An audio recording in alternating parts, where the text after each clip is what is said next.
Padang bulan keken jaran nadenge purnama sidi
Sang Harjuna tingalana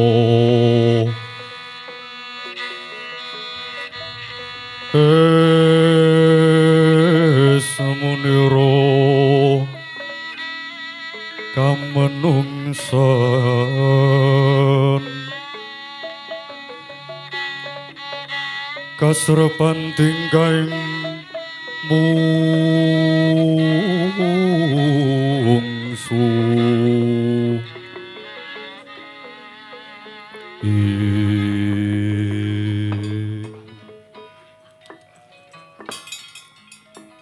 Unait pasang Kalimantabi keparengo kula aturi panduka sang adi penemban sang Maratapa juga ranggenira lampah semedi Raden kula pun Bathari Supraba ingkang nedeng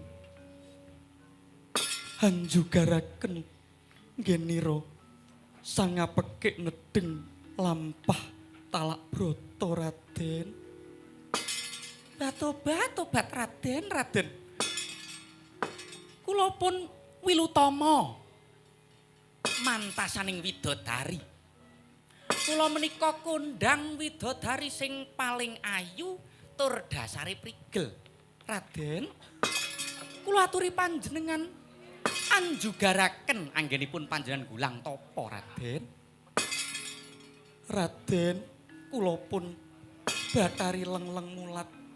Inggih Raden, kula nganti dumateng kadang kula catah catur ing wingking sedaya menika badhe ngaturaken bebingah dumateng ngarsanipun ingkang pun Raden. Mbok inggih panjenengan jugar Raden. Mbok inggih monggo to Raden. Panjenengan kula aturi jugar. Sampun dangu anggenipun panjenengan menika lampah tapa wonten ing kicaking Indra kula menika. Duh, baguse kaya mengkene Di. Inggih. Pancen dasare nggih satriya lananging jagat lancuring bawana lak nggih ngoten to Kakang Mbok. Iya. Aku ya meri nek aku ora melu maju. Kowe arep do melu nyepak apa ora? Nggih nderek. Iki etok-etoke do melu nyepak. Wisan sing kene. Mbok inggih to Raden panjenengan nimbangi dumateng katresnaning para widodari, para hapsari saking kasuwargan karaya-raya marak sowan mriki saestu badhe ngaturaken sedaya rerubuh ngarsanipun Raden. Inggih Raden. Mbok jenengan punika anggenipun ningkemaken netra menika ampun dangu-dangu. Kula pun Wilutama kondhang sing paling ayu, Raden. Raden, angel Kakang Mbok. Iya ayu. Dilus-elus. Sikile dipijeti. Nggih. Kula mijeti pun sukune. Petruk kowe nginceng apa Petruk? Nika lho. Kok sajake rame banget. Ana gondo arum. Ngambar ana ing kicaking Aldaka ya ing kicaking Wukir. Papan panjenengane sang adi penemban Maratapa ki apa ngono lho. Bapakane Semar. Njajal rada cepak. Rada cepak. Wah sajake kaya ana wong wedok akeh tenan kae. Gong. Kaya ana apa kae? Lah kok akeh tamu? Kudu tamu. Kae iki peri, kae demit. Ora ana ning tengah wana apa meneh ning kicaking Aldaka ngene kok ana wujuding wanodya kuwi iki peri kuwi ya. Kudu Gong. Ayu banget Gong. Ning jagat aku urung tau nemokake wong wedok sing ayune kok ngono kae mongko cacahe ana 7. Wah. Ana 7, Truk? Heeh. Mbok inggih Raden. Kula aturi panjenengan juga, Raden. Nggih, Raden. Mbok panjenengan punika nglegani para Hapsari menika mandhap saengga sami ngenekaken inggih menika dodot ingkang sarwi mromong. Sedaya badhe leladi badhe ngadosi ngarsanipun panjenengan lho, Raden. Iya, Raden. Mbok iya sampeyan kuwi jugar sawetara. Mulat Sang Bathara Narada.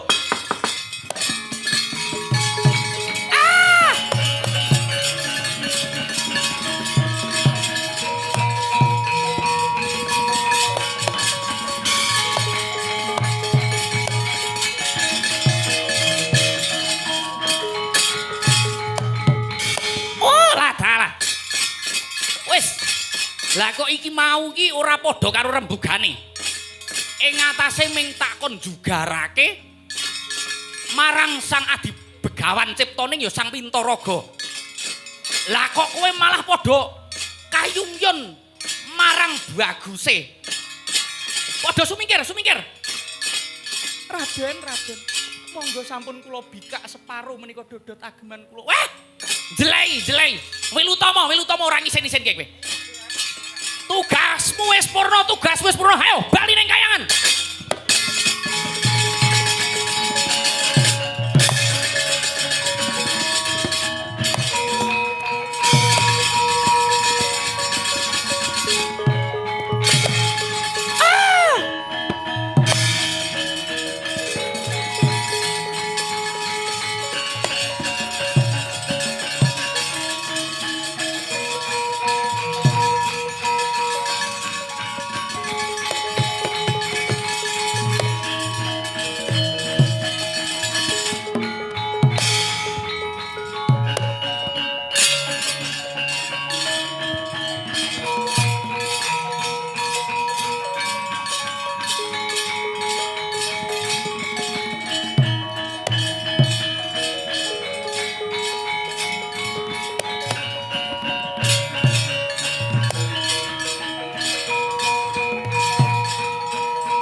Pandita Akarya Wangsit pindha kumbang ing ngajabing tawang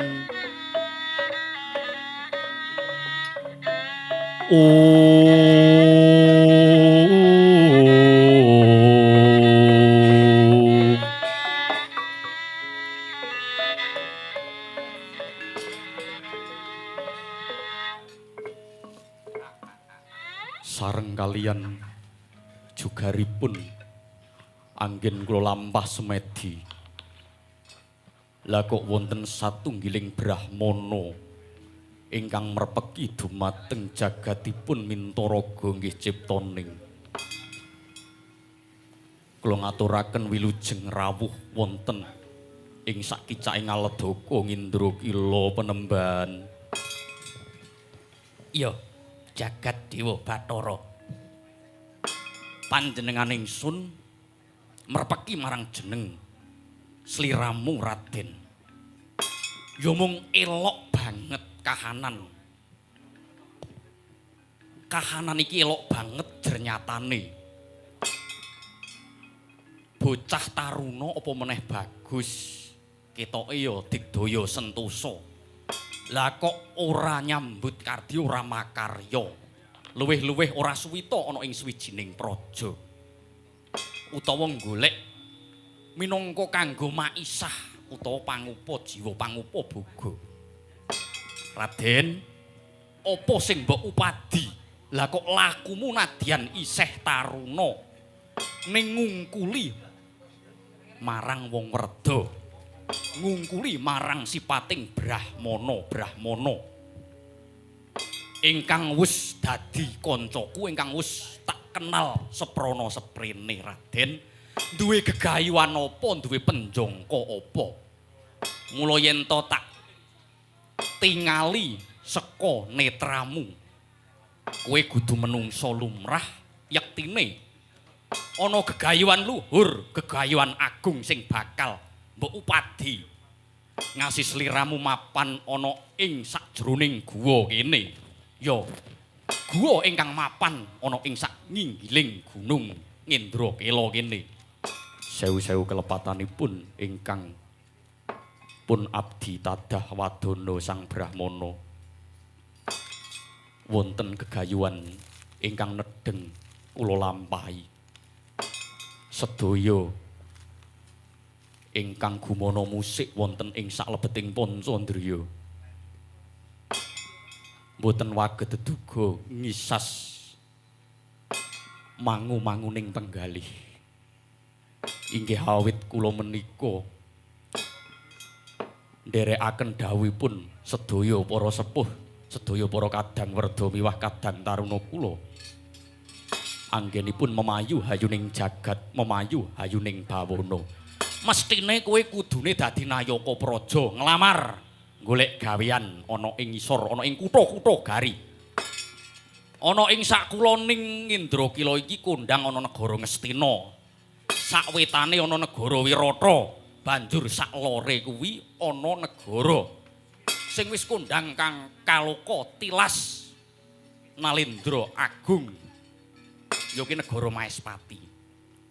Lah kok kowe ora suwita ana ing kono? Apa kowe yektine kepengin dadi Nalendra? Kepengin ngungkul-ungkuli marang sesamining agesang? Inggih. Inggih.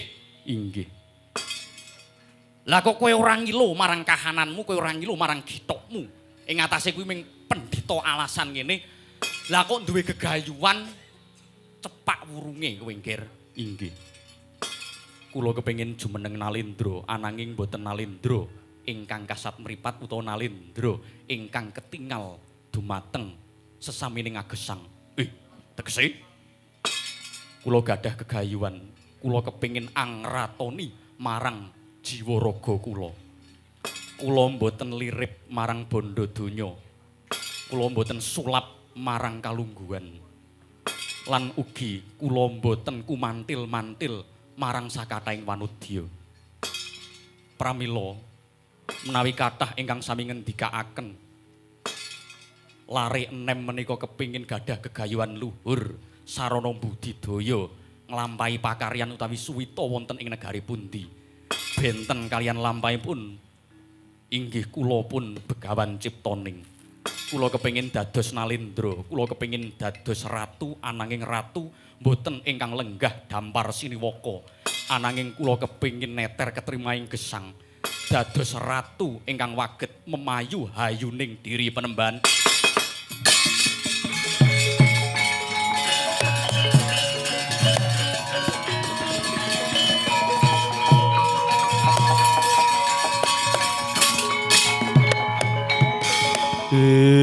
Angin hamidit milir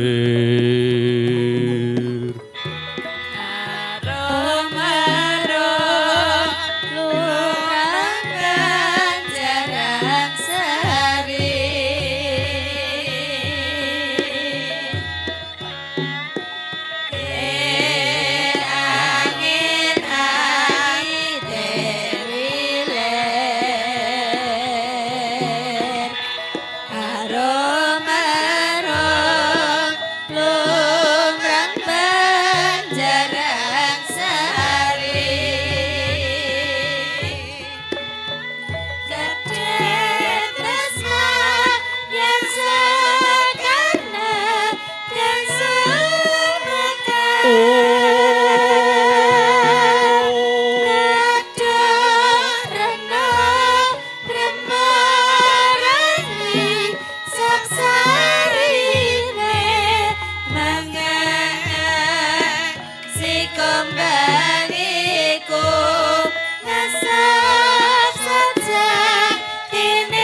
Mas Unomo sidam sekaring bawana langgeng kulup bombong birawaning manah dene aku ngerti marang titah ulun Janaka iki ora pangling inggih boten nyono babar pisan bilih paduka pukulun Bathara Surapati ingkang merepeki dumateng lenggahipun ingkang pun wayah. Yo, Kakang Semar. Iya. Ngaturaken agunging panuwun bilih panjenengan kita Kakang sampun momong dumateng titah ulun. Yo wayah ulun. Ayo sing tak mong kuwi lak yo satriya ingkang atetekan suci pepayung budi rahayu.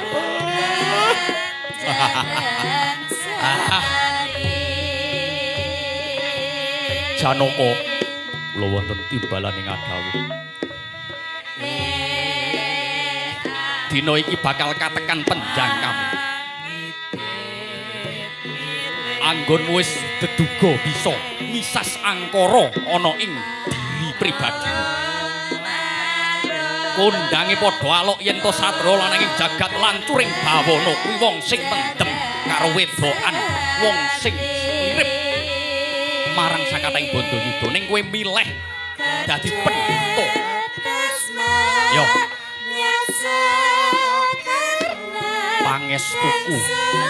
Pangestuku jampang.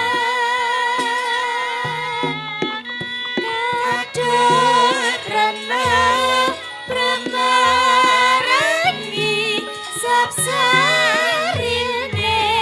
angang sikombangiku nasab sajak dene matu sinare tunggalan nasu ibare lalan tokat lajune bare-bare lumayan ning awang-awang ning caing pangrana yen ning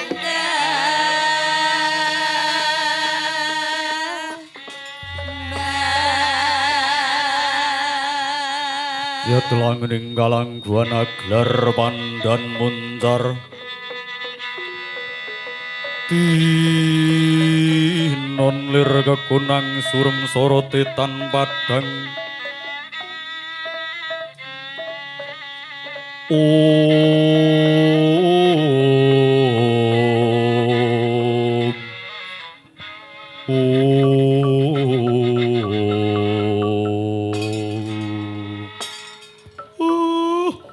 Hai begegek ugek Indra sliramu ya kita ingkang memba rupa dadi brahmana mau sayektine kepingin neter marang jiwa raga lan angkaraning Janaka tinemune lah kok sembodo sanget titah ulun inggih titah kawula Kakang Semar inggih Rama Semar iya sak banjure kepiye mangkih badhe wonten kanugrahan ingkang mandhap ananging menika nembe dwi utawi kalih loro iya inggih kalih pacoban ingkang dipun lampahi dumateng Janaka inggih Sang Mintaraga tasih wonten kathah inggih menika tasih wonten kathah girigoda ingkang bakal ganggu marang katentremaning jiwa raganing ya batiniaipun wayah ulun pramila kula suwun dumateng panjenengan Kakang Semar iya kepiye kanugrahan sak pacobane ulun titipake iya ulun kundur makayangan iya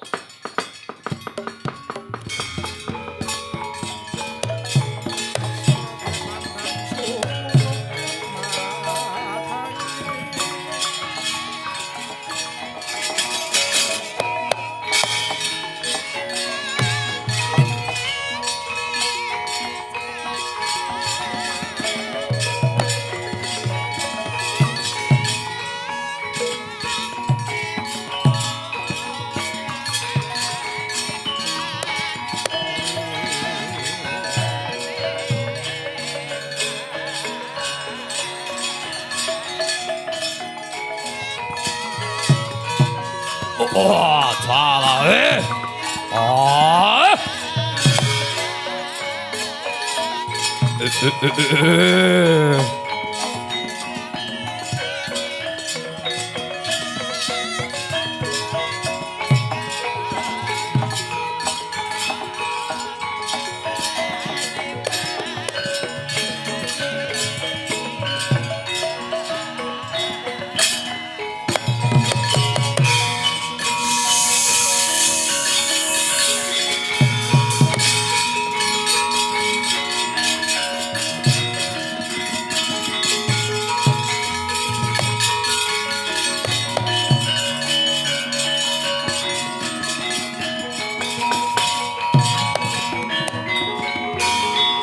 Bumi gonjang ganjing langit kelap-kelap katon lerekin sanging alis risang mawe gandrung sabaran kadulu wukir moyak mayik saking tias baliwur Yen aku wis membo rupa kaya mengkene nadyan blero odo-odo. Ora bakal kawistara. Tur luwih kepenak anggonku bakal ngamuk. Ana ing pertapaning Sang Begawan ciptaning ya Mintaraga. Ajur mumur kuandamu.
ora pati ndugamono. Lah kok ana wujuding wraha. Ya ana wujuding celeng. Truk, Piye? mau kae iki banteng apa celeng? Etok-etoke kae celeng. Oh, kae iki celeng mripatmu wae sing ngertine banteng, Gong. Oh, iya. Kok ngamuk ning pesanggrahan ya, Truk? Ya wis ben dipurnani. Ben dirampungi karo bendorane adik. Ya.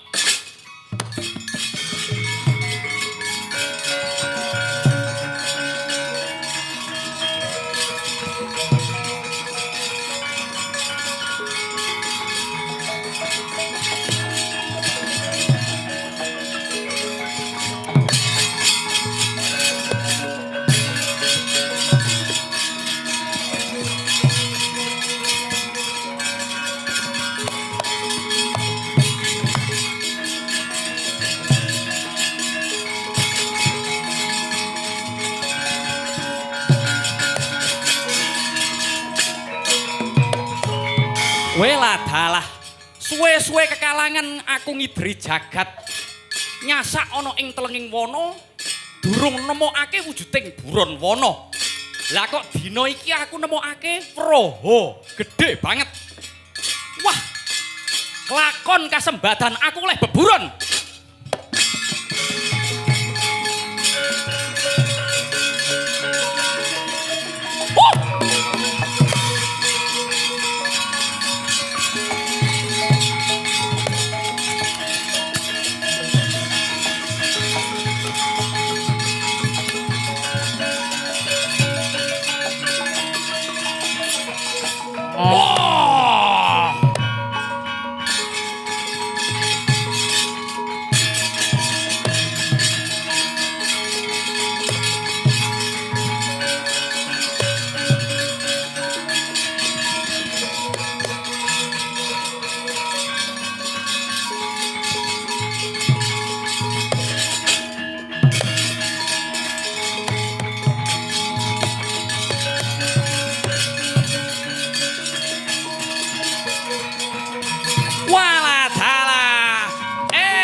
Nggih jagat Dewa Bathara. Yo dina iki kelakon wis mati tenan buronku. Sesungaran anggonmu matur pendhita alasan iki panahku ya jemparingku ingkang tumancep ana ing jajaning mraha. Umpama iki pancen buron iki darbening panjenengan ingsun. Lanyuh-lanyuh kowe wani ngakoni yen iki buronmu. Waspadakno sing nancep ana ing jajaning mraha iki jemparingku. Ya mimising jemparing panjenengan ingsun. Ora semangsuk ngaku-ngaku kowe milik barang kang melok. Kowe sing ngaku-ngaku. Saiki tamatno, waspadakno, delok kae. Dalam hitungan detik jemparingku sing tumancep ana ing kene. Sawangen. Yen perlu golek seksi. Aku nganti kadang Punakawan. Punakawan iki sapa? Kakang Semar sak anak-anake. Kabeh padha mespadake yen jemparingku ingkang tumancep ana ing jajaning wraha ora bisa. Iki buronku, iki buronku, iki buronku, iki buronku mati dening aku. Wah!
Aduh mati tenan aku. Ing atase aku dadi pandhita tak kira wis gentur tapaku buntas kawiyosku. Lah kok dina iki aku isih kalah marang wujuding wong alasan. Ya wong alasan ingkang aku urung nyumurupi. Supayane ora ngleling semi marang satriya lananging jagat. Patenono aku wae ora bakal aku mateni marang jeneng siramu. Kowe ming takon ngakoni ana ing jagat yen to jemparingku sing luwih banter playune. Nadyan jemparingmu luwih banter ananging jemparingku uga tumancep ana ing jajaning wraha. Mongko kondange Janaka minangka dadi satriya lananging jagat lancuring bawana. Yektine sliramu dudu titah lumrah. Dudu titah lumrah yektine kowe kuwi wujuding Jawata ingkang ejawantah.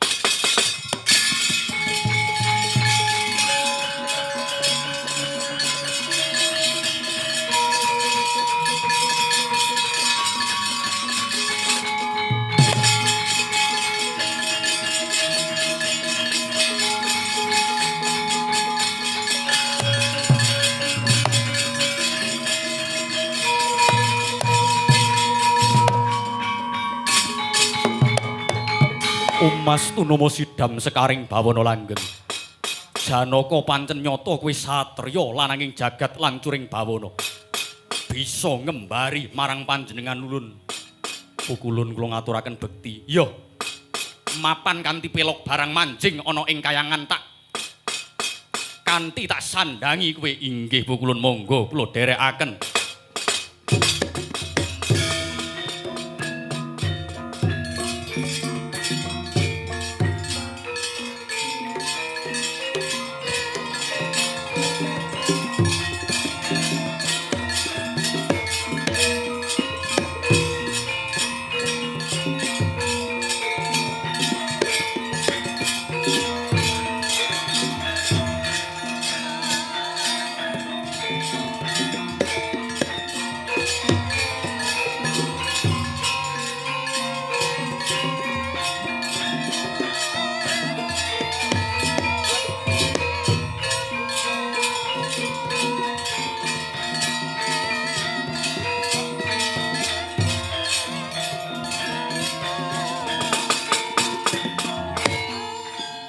Kulup titah ulun Janaka ya Permadi. Ulun satemene bakal misuda sliramu minangka dadi manggala yuda ana ing Suralaya. Dadi wakiling para Jawata anggone mangrurah satu murka. Anggone kita bakal ulun paring dawuh. Ya ulun bakal paring dawuh marang jeneng kita Kulup Permadi.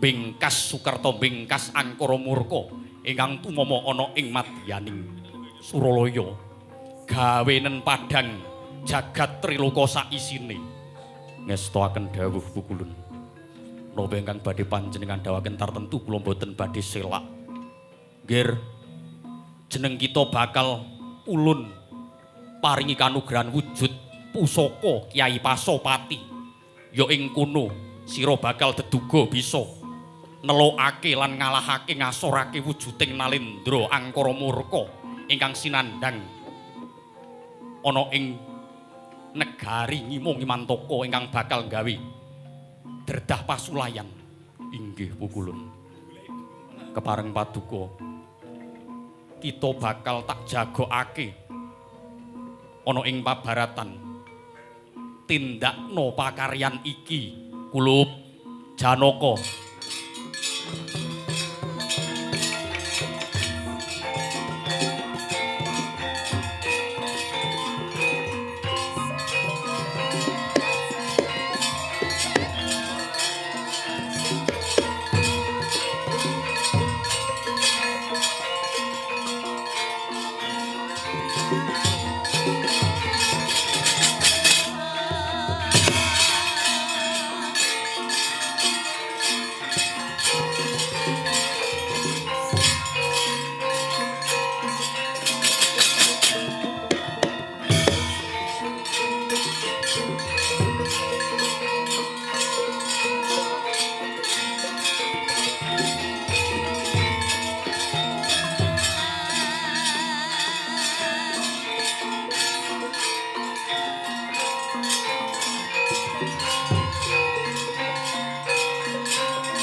Oh, ja, 我的操了！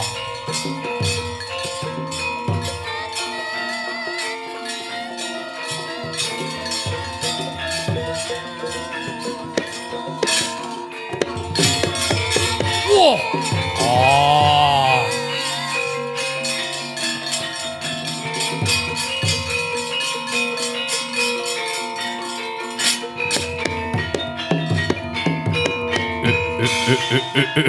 Adalah ana sing mapaki kredaning Nalendra Agung ing Ngimo Ngimantaka sapa iki?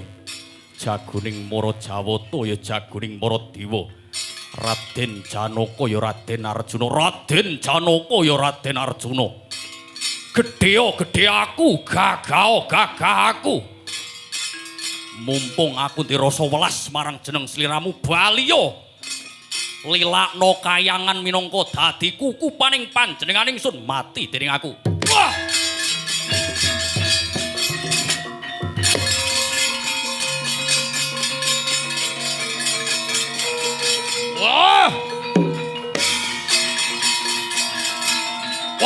Wah! Wah! Wah!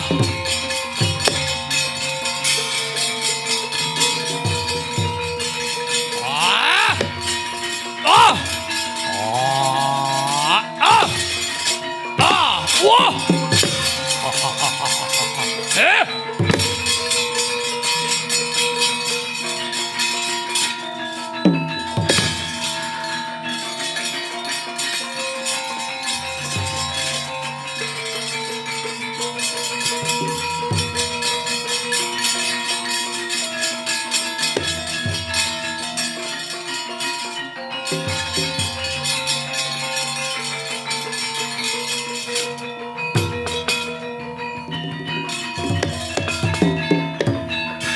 Janaka kula wonten timbalan ing adhawuh Kanjeng Koko Prabu. Nalendra Ima Imantaka kae sekti Suradibya kalintang janing perang. Kae duwe aji ingkang mapan ana ing langit-langiting telak ingkang aran Aji Gineng. Salajeng kados pundi kowe lak ya mau oleh kanugrahan to? Inggih. Kelingan pora kowe mau ning dhuwur Indrakila. Nuwun sewu Koko Prabu. Panjenengan kok pirsa.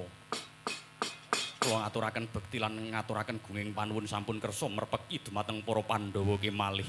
Ora apa-apa. Ora apa-apa nadyan Pandhawa luput. Ananging panjenengan ingsun kuwi gedhe palimarmane, gedhe pangapurane dina iki. Ana perkara ingkang bebayani. Tegel larane ora tegel karo patine Janaka. Supraba mau kon rene. Inggih Koko Prabu.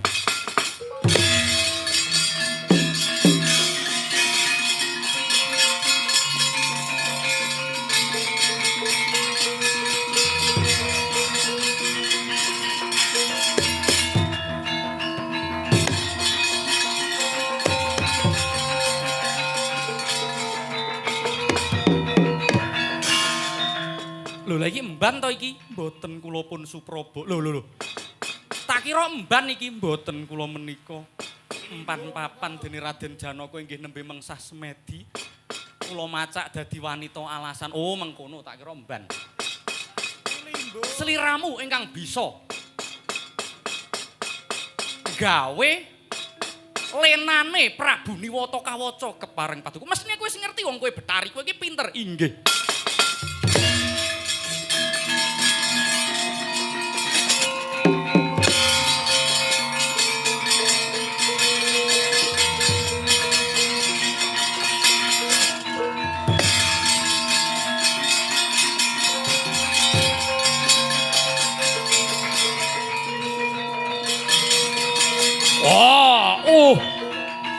Wala dalah.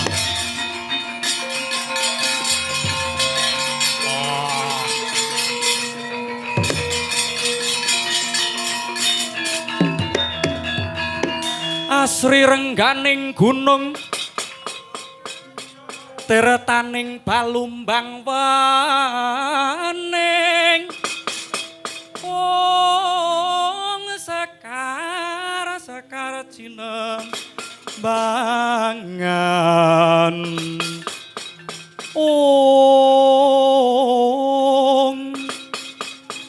mepae kang sari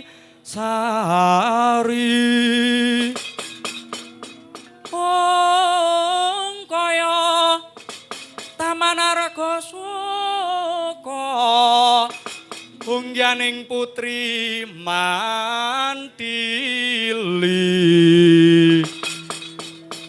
kaya Taman Argasuka ungganing putri Mantili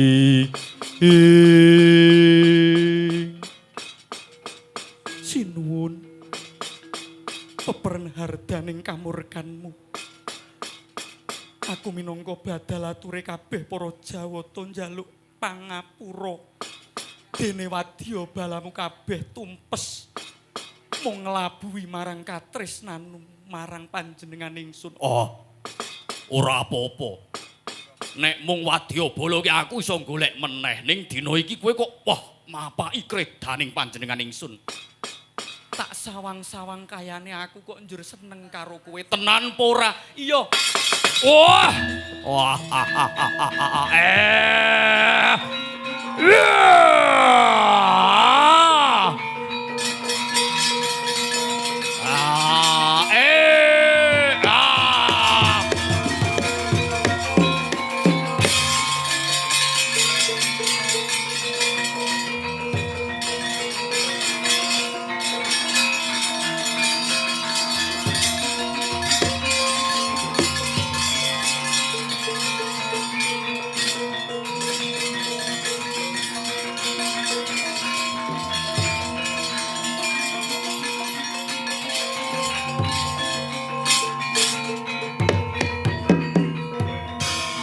Kocap kacarita nalika semanten Lena kredaning Sang Prabu Niwata kawaca anggenipun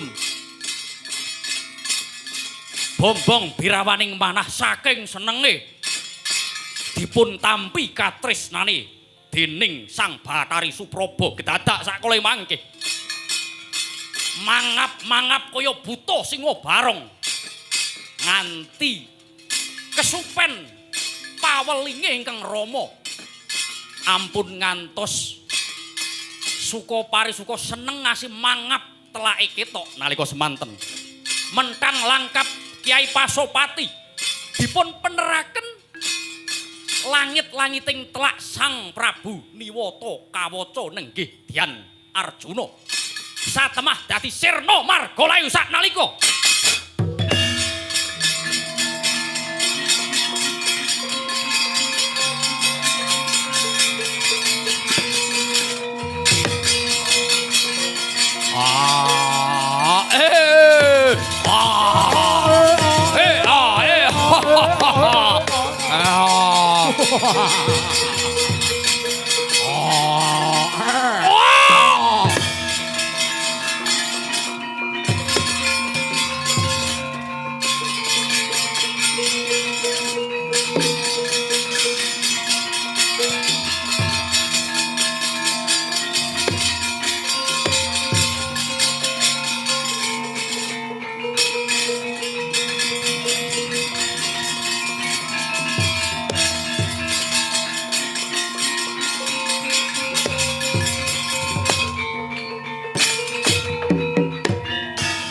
Kakang Resi Narada.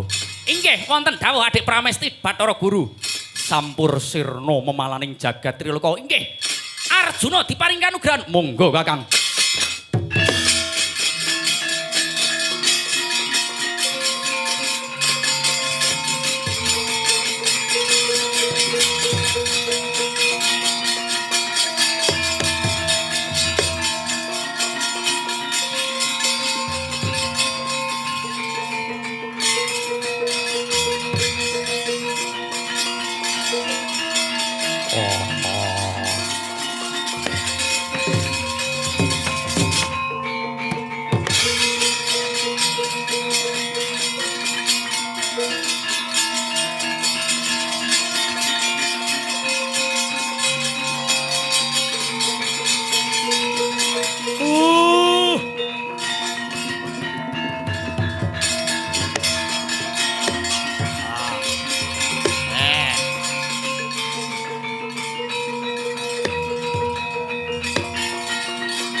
Gus, sampun paripurna lampahanipun.